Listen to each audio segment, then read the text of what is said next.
नमस्कार दोस्तों, आज हम इस वीडियो में जानेंगे रामनवमी क्या है, रामनवमी का त्यौहार कब मनाई जाती है, इसका इतिहास, महत्व और महिमा और राम कथा के बारे में जानेंगे। तो चलिए शुरू करते हैं। उससे पहले आप MP7 न्यूज़ चैनल को सब्सक्राइब ज़रूर करें। रामनवमी एक ऐसा हिंदू त्यौहार है जिसे पूरे भारतवर्ष में भगवान राम के जन्मदिन के रूप में हर्षोल्लास के साथ मनाया जाता है।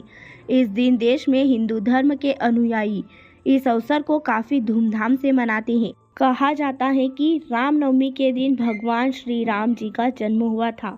यही कारण है कि हर वर्ष इस दिन हिंदू धर्म के अनुयायी भगवान राम के जन्म दिवस को रामनवमी के रूप में धूमधाम से मनाते हैं।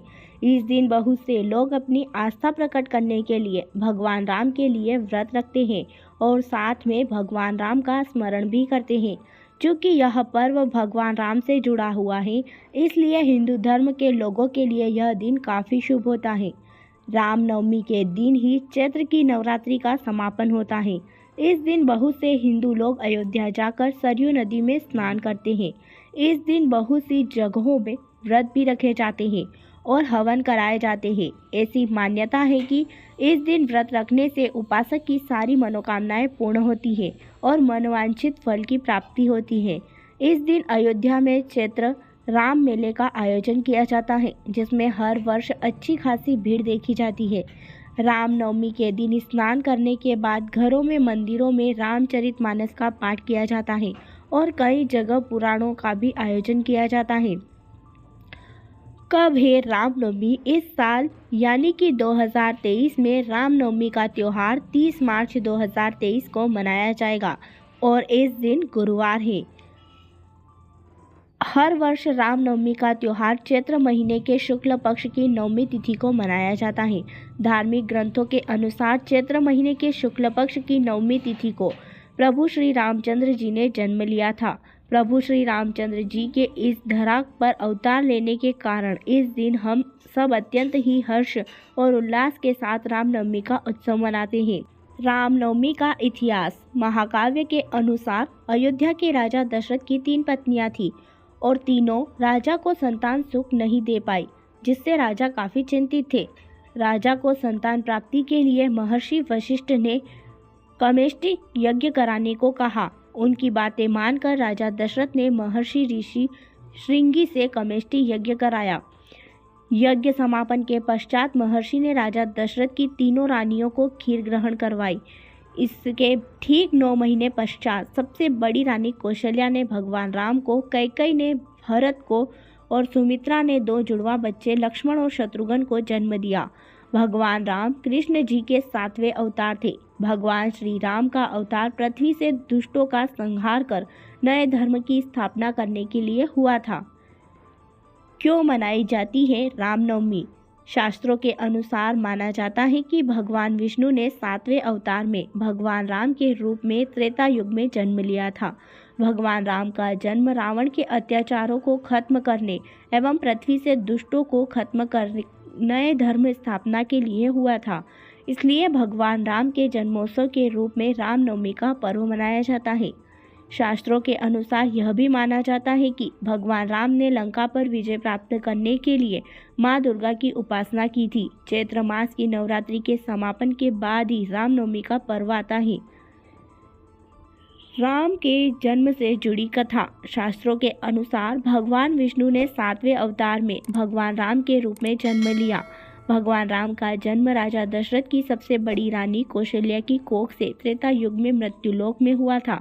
भगवान राम का जन्म रावण के अत्याचारों को खत्म करने, दुष्टों का संहार कर पुनः धर्म स्थापना के लिए हुआ था। भगवान श्री राम का जन्म चैत्र मास की नवमी के दिन पुनर्वसु नक्षत्र तथा कर्क लगन में हुआ था।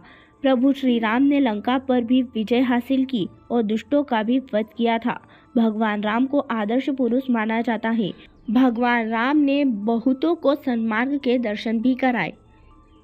कैसे मनाई जाती है रामनवमी? रामनवमी पूरे भारतवर्ष में हिंदू धर्म के अनुयायियों के द्वारा मनाया जाता है। रामनवमी के दिन बहुत से राम जी के स्मरण में व्रत रखते हैं। मान्यता है कि इस दिन व्रत रखने से उपासक की सारी मनोकामनाएं पूरी होती है और मनोवांछित फल की प्राप्ति होती है। इस दिन काफ़ी जगह रामचरितमानस का पाठ होता है। बहुत से लोग रामनवमी के दिन भगवान राम की कथा सुनते हैं और भजन सुनते हैं। इस दिन अयोध्या में चैत्र राम मेले का आयोजन होता है और असंख्य लोग अयोध्या जाकर सरयू नदी में स्नान कर पुण्य लाभ अर्जित करते हैं। रामनवमी की पूजा कैसे की जाती है यह जानेंगे। सबसे पहले स्नान करके पवित्र होकर पूजा स्थल पर पूजन सामग्री के साथ बैठे। पूजा में तुलसी पत्ता और कमल का फूल अवश्य होना चाहिए। उसके बाद श्री रामनवमी की पूजा पोषणोपचार करें। खीर और फल मूल को प्रसाद के रूप में तैयार करें। पूजा के बाद घर की सबसे छोटी महिला सभी लोगों के माथे पर तिलक लगाए। रामनवमी का शुभ मुहूर्त 11:11 और 38 सेकंड से 1:40 तक। अवधि 2 घंटे 28 मिनट। रामनवमी मध्याह्न समय 12:25 सेकंड। रामनवमी की कहानी लंकापति रावण से जुड़ी है। कथाओं के अनुसार रावण ने अपने राज्यकाल में इतना अत्याचार करने लगा था कि रावण के अत्याचार से जनता के साथ साथ देवता भी परेशान हो गए थे। अत्यंत परेशान होकर सारे देवतागण भगवान विष्णु के पास विनती करने गए, क्योंकि भगवान विष्णु ने ही रावण को अमर होने का वरदान दिया था। भगवान विष्णु ने अयोध्या के राजा दशरथ की पहली रानी कौशल्या की कोख से भगवान राम के अवतार में चैत्र मास की 9वीं तिथि को जन्म लिया। तब से चैत्र मास की 9वीं तिथि को हर वर्ष भगवान राम के जन्म दिवस के रूप में रामनवमी मनाई जाती है। रामनवमी की महिमा बहुत ही खास है, क्योंकि यह पर्व भगवान राम से जुड़ा हुआ है। हिंदू धर्म के बहुत से लोग आज भी नमस्कार के रूप में राम राम करते हैं और कई विपत्ति, भय या संकट होने पर हे राम कहते हैं। पुराणों और शास्त्रों के अनुसार राम का नाम भगवान राम से भी बड़ा है। खुद महादेव भी राम के नाम का जाप करते हैं। राम का नाम दुखों को हराने वाला होता है। माना जाता है कि राम नाम का जाप करने वालों के ऊपर कोई भी परिस्थिति हावी नहीं होती है। वहीं यदि कोई मनुष्य अपने अंतिम क्षणों में भगवान राम का नाम लेता है, तब उसकी आत्मा को मोक्ष की प्राप्ति होती है। रामनवमी की महिमा। हिंदू धर्म में रामनवमी के त्योहार को विशेष महत्व दिया गया है। रामनवमी के 8 दिन पहले से, मतलब चैत्र मास की पहली तिथि से 9वीं तिथि तक कई लोग स्नान कर शुद्ध सात्विक रूप से भगवान राम की पूजा अर्चना एवं उपासना करते हैं। रामनवमी के व्रत को इसलिए महत्व दिया गया है क्योंकि मान्यता है कि इस दिन जो भी व्यक्ति सच्चे मन से भगवान राम का स्मरण कर व्रत रखता है, उसकी सारी मनोकामनाएं पूर्ण होती है। इस दिन अयोध्यावासी और बाहरी लोग भी अयोध्या आकर सरयू नदी में स्नान करते हैं, क्योंकि मान्यता है कि ऐसा करने से भगवान राम सारे पाप हर लेते हैं और गलतियां माफ कर देते हैं। रामनवमी चैत्र की नवरात्रि के 9वें दिन पूरे भारतवर्ष में हर्षोल्लास के साथ मनाई जाती है। तो कैसी लगी आपको ये जानकारी? और भी धर्म से जुड़ी जानकारियों के लिए आप MP7 न्यूज़ चैनल को सब्सक्राइब करें, लाइक करें व बेल आइकन को प्रेस ज़रूर करें, ताकि नोटिफिकेशन के माध्यम से ऐसी ही नित नई जानकारियाँ आपको मिलती रहे।